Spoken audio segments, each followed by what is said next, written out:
In the 1880s, Britain moved into Burma, which is today called Myanmar, and to the Malay Peninsula, Malaysia today. So they pretty much controlled a huge arc of territory from what is now Pakistan, India, Bangladesh, Burma, and down into the Malay Peninsula.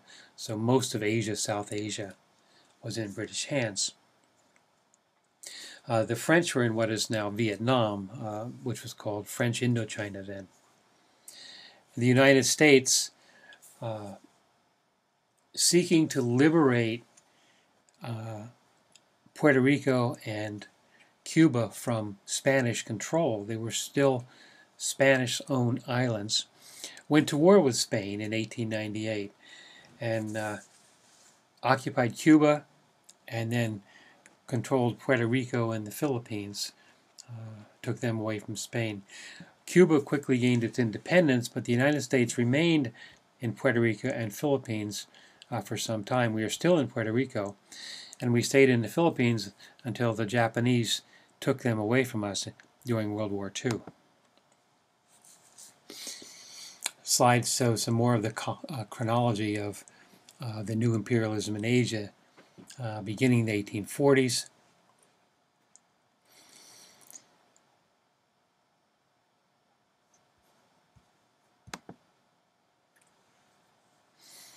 This slide shows more events, imperial events of the 1870s, 80s, into the 20th century.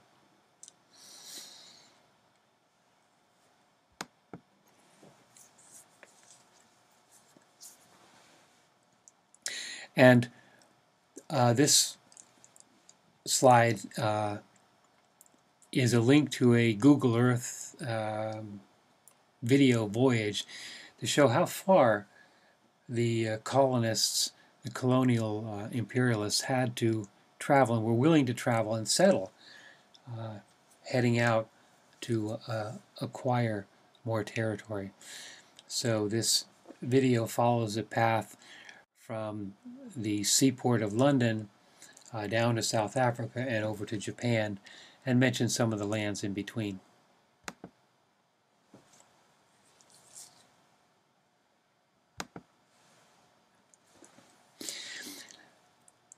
A color-coded map showing the territory acquired by the various colonial powers.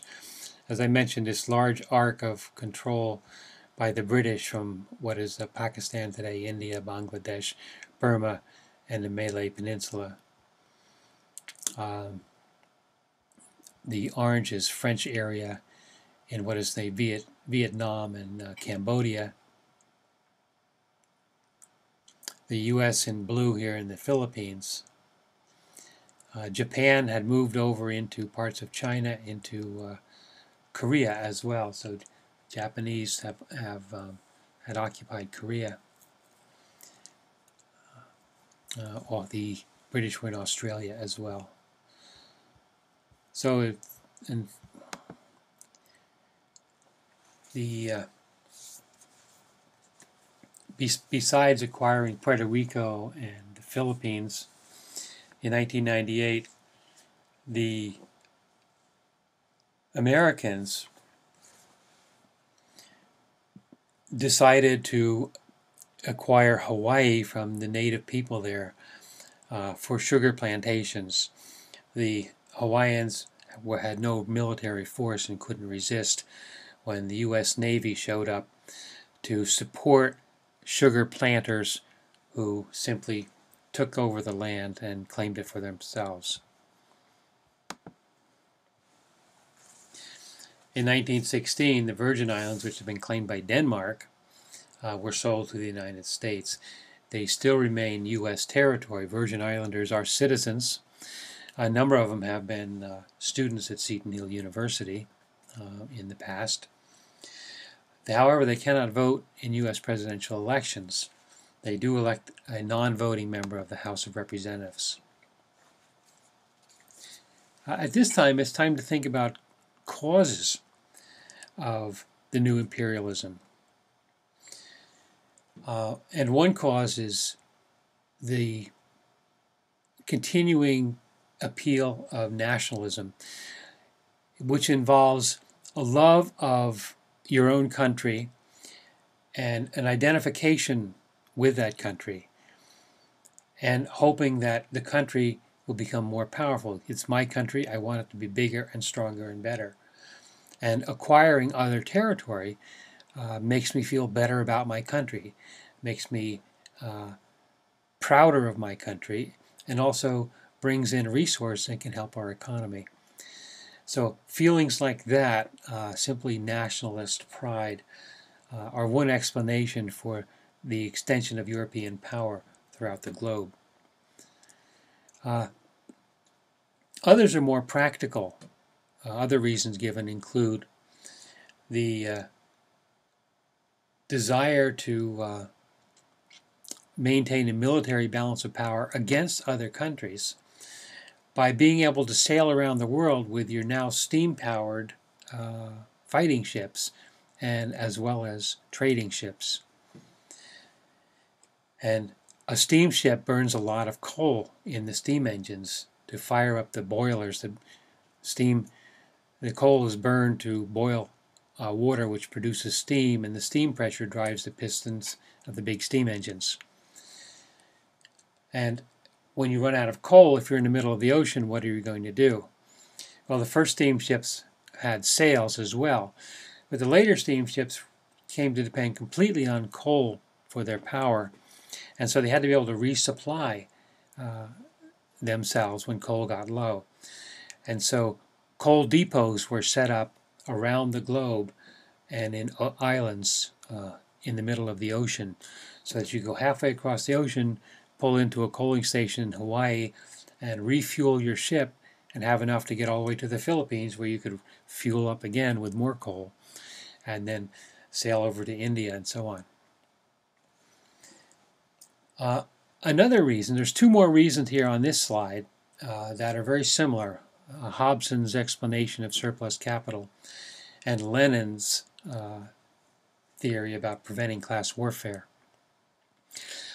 Hobson argued that the industrial countries were producing so much wealth, and when wealth is accumulated, it needs to be reinvested in order to produce more wealth.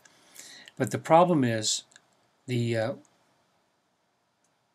new investment in England and the United States, new factories and so on, would increase an output beyond what the people could afford to buy. And so it runs into a problem, a contradiction, that they're producing too much and the people can't use up all that is being produced. So the answer is, well, take your surplus and sell it around the world. So you can take your excess capital and invest it in Africa somewhere, and you will be able to sell goods made in England or wherever in Africa, and you'll also be able to maybe have a diamond mine or whatever to bring in wealth from Africa back to Europe. So the need to invest surplus capital was an economic problem that was being solved, Hobson was arguing, by creating colonies abroad.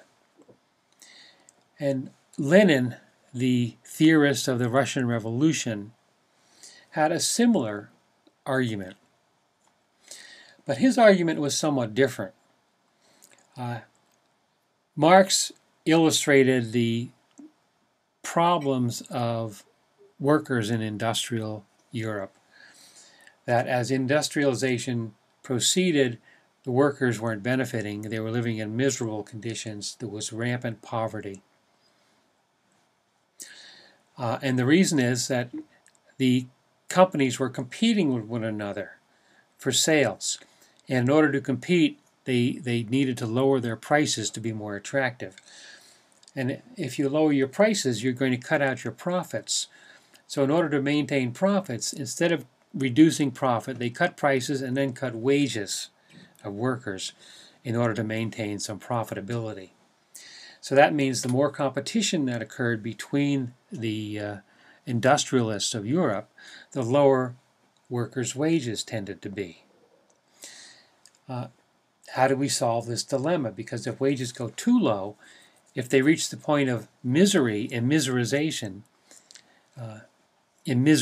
I should say, is what Marx called it. If they reach the point of immiseration, workers will have no reason not to rebel, no reason not to revolt, because they've got nothing to lose and everything to gain. They're on the edge of complete collapse, economic collapse. Well, the answer is to be found, again, in colonies. The colonies provided very cheap resources. The rubber for the automobile tires, and there's so many other uses that were found for rubber, could be acquired at virtually almost no cost. The natives were simply enslaved. If they didn't work in Belgium, the Belgian colony of Congo, they simply cut off their hands as a lesson to others who wouldn't work. And they reinstituted slavery, essentially. And so this great profit that could be attained from the resources of the Third World meant that they could afford to raise wages back home. Profits were so great that they could share some of it with their workers. So Lenin's argument is that the profitability of colonies, the cheapness of resources, prevents class warfare at home and maintains the peace. And that's a motivation for having colonies and getting those cheap resources. This slide probably should have been included earlier, but it illustrates the phrase, "the sun never set on the British Empire." See, the British territory is illustrated here in green on this map. And so wherever you are, here's British Honduras and the boot of Mexico, Canada, British Guiana, all the British territory across Africa, Great Britain South and Ireland, India, which included Pakistan and Bangladesh, Burma, Malaysia, the British East Indies in Borneo, the island of Borneo, Australia and New Zealand. So wherever the sun was shining, below that was territory owned by England. One more explanation for imperialism needs to be addressed, and that's the romantic ideal of white man's burden. This comes from a poem by Rudyard Kipling by the same title. And in it, the poem reads, "Take up the white man's burden, send forth the best ye breed." It was a burden that the white men of Europe were required to shoulder because they were good Christian men and needed to go and help the uncivilized heathens of the rest of the world. And so colonization was seen as a generous act by the white men of Europe. It was a burden that they had to carry. It was heavy because the people in these countries wouldn't appreciate them. No matter they travel miles from home, still their self-sacrifice just wasn't recognized by the African and the Indian and so on. And so it's a burden. You're not going to be appreciated, but you have to do it because that's the kind of person you are. So white man's burden was widely accepted by Europeans, particularly by the British, as Kipling himself was a British colonial administrator in India primarily. He's known for popular things like the Jungle Book stories, that Disney has made into contemporary movies. Teddy Roosevelt was often an advocate of this particular theory. And the poem was widely read and widely published around the turn of the century, 1800s to 1900s. And one more theory is social Darwinism. Darwin had published The Origin of Species and promulgated the idea that some species are more fit to survive and those who are unfit disappear. They don't reproduce, they become extinct. And this led to a kind of a distortion of Darwinism, what is called social Darwinism. This is not the same as Darwinism, but it's related to it. And it's the notion that stronger people have a right to conquer weaker, inferior people because the stronger people are genetically superior. How do we know they are? Well, they wouldn't be stronger if they weren't. So this kind of ignores the accidents of history and industrialization and so on. But the ultimate argument for social Darwinism is that controlling and regulating and overthrowing the uncivilized peoples of the world will improve the human race.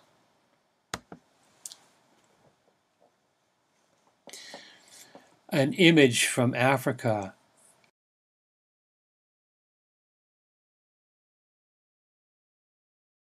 Think of the Victorian mansions that many of the wealthy industrialists lived in, compared to this little straw hut in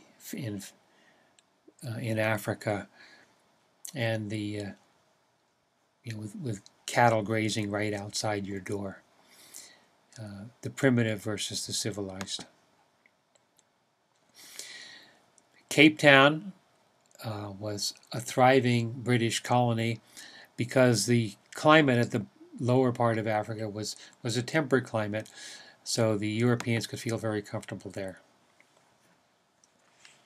Finally, what were the consequences of European imperialism? One consequence was that these areas acquired their independence after World War II. The colonies, European states could not hold on to their colonies after World War II. The United States lost the Philippines, even though it still holds Puerto Rico and Hawaii and Guam and the Virgin Islands. India got its independence from Britain. Pakistan was born, Bangladesh, Burma got its independence, and so on. So what happened afterwards is that the conflict after World War II was between the two superpowers, the nuclear powers, Russia and the United States. That should be the Soviet Union, the Union of Soviet Socialist Republics, the USSR, and the United States, the USA, the United States of America. One representing the West, the capitalist industrial might of the West, and the notion of free markets and so on. And the other representing a competing power, striving to industrialize, to move from a feudal era. When the Russian Revolution began, they were still a feudal state, 1917.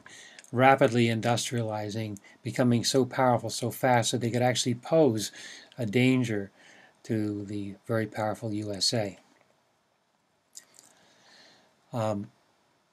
Each of those two sides in that conflict pressured the newly independent countries of the southern part of the globe, in Africa, in South America, in Asia, pressuring them to be allies. And this tended to distort their natural development. They have this pressure from these very powerful states, forcing them to take sides in what could be the future nuclear war. Another consequence was the sense of superiority of the colonizers and the inferiority among those dependent populations. There is still an economic dependency among many of the poorer countries of the world. They depend on trading partnerships and so on. Even though those don't yield very many benefits for them, most of the benefit from international trade goes to the powerful industrial countries. And there's still a net transfer of wealth from the poor countries to the rich countries. Despite any foreign aid that might take place, the net transfer is from the poor to the wealthy. Besides a sense of inferiority, there's a loss of cultural heritage. In many of these countries, people see that it is the whites who have the wealth. It is the white culture that they start to mimic and aspire to be like, which leads to a lessening or devaluing of the native cultural heritage in those areas.